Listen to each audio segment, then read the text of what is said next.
Oudaya, en fait, c'est l'ancien palais princier des Oudaya qui a été réhabilité et restauré pour faire de ce lieu un vrai espace d'exposition permanente. L'espace, comme je viens de le mentionner, est un monument historique qui remonte au XVIIe, qui est construit bien évidemment sur l'acropolis de la ville de Rabat, et un espace qui est doté d'un jardin de qualité type andalou qui remonte au début du XXe et entouré par une muraille de protection avec les chemins de rang qui permettent de protéger l'espace Oudaya. Actuellement, l'espace présente une exposition de qualité qui retrace l'histoire de la parure au Maroc, depuis le plus ancien bijou découvert à Bizmoun, c'est-à-dire dans la région de Saouira, jusqu'à nos jours, jusqu'aux pièces qui remontent à la deuxième moitié du XXe siècle. C'est important aussi de montrer qu'avant d'aller vers la parure, il y a toute une cérémonie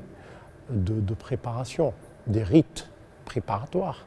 Donc c'est pour ça qu'on a présenté à la fois le hammam, avec les éléments qui vont avec le hammam, cette cérémonie que la femme et que l'homme marocain prenaient avant d'être vêtus. Et après, on a passé dans la deuxième salle d'exposition pour présenter à la fois la grande robe, Ksouel Kbira, et le caftan marocain avec les différents styles de ce caftan allant de Oujda jusqu'à Rabat. Donc avec un syntaxe décoratif très particulier, avec un support et une morphologie très typique pour chaque région, avec les différents accessoires qui sont liés à la parure et présenter également l'utilité ou l'utilisation de la fébule comme élément qui complète le costume, parce qu'on a entamé le parcours par une fébule dessinée avec sa chaînette sur une gravure rupestre qui remonte à la préhistoire, et cette fébule va nous accompagner durant tout le parcours jusqu'au XXe siècle. Après le caftan, on va présenter bien évidemment le costume de l'anti-atlas, essentiellement de Ida Kinsus. Après le costume du Rif, de la femme du Nord, Jbliya, le Nord, qui portait aussi un costume qui va trouver des éléments de parenté avec le costume qui existe en Espagne, qui existe également au-delà du continent européen, pour montrer encore une fois que le Maroc a contribué réellement à façonner des civilisations à l'échelle mondiale. Donc la troisième salle sera dédiée à l'harnachement et au caftan de l'homme, avec essentiellement 3 grandes robes, 3 caftans, un caftan de Moukhazni, donc qui est présenté avec l'harnachement lié au cheval, lié à la fantasia, et 2 caftans, un caftan d'un notable de Rabat et un caftan de Marrakech. Les 3 vont montrer encore une fois les spécificités de l'ornementation qui régnait dans une région ou dans une autre. À côté de ça, on a les armes à feu, les épées, les sboulas, les nemichas, les komiyas, donc les différents types, toute une typologie des armes qui sont exploitées et qui sont utilisées comme éléments d'ornementation ou comme éléments d'accompagnement pendant les grands moments de la vie de l'homme. Donc à côté de ça, on a mis également d'autres éléments qui accompagnent l'harnachement,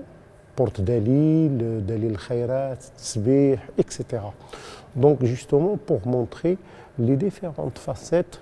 de la culture marocaine. 4e grande salle, c'est la salle verte qui présente le trésor que Sa Majesté, que Dieu l'assiste, a mis entre les mains de la Fondation nationale des musées pour pouvoir le partager avec les Marocains. Cette collection va nous permettre de morceler le parcours en des bustes. des bustes qui retracent un petit peu la géographie de ce pays et les spécificités de chacune de ces régions. Ces objets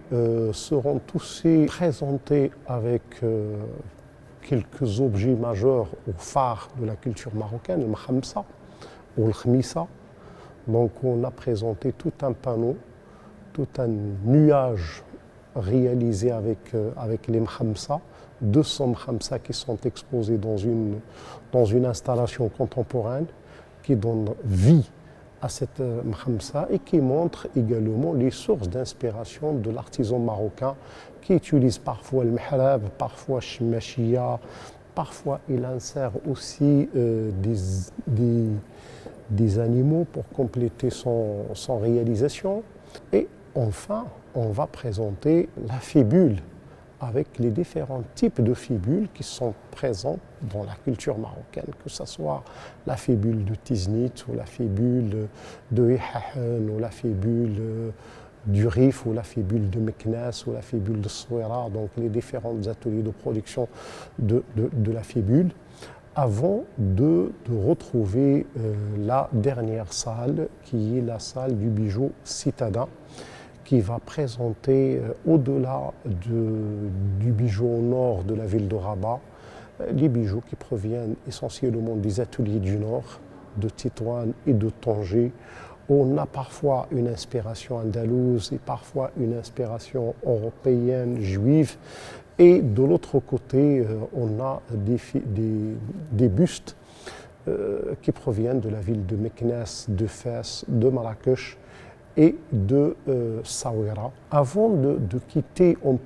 traverse le patio central du palais, autour duquel, bien évidemment, le palais s'agence, s'organise. Et c'est un patio qui est ornementé avec ses colonnes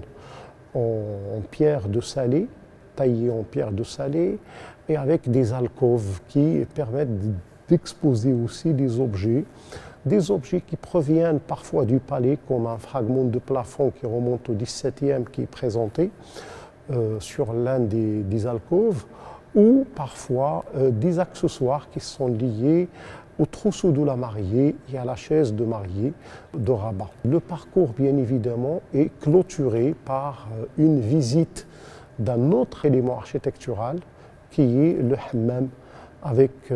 ces deux salles, la salle chaude et la salle froide, le frigidarium et le caldarium, les deux salles qui sont actuellement accessibles et qui permettent de montrer aussi la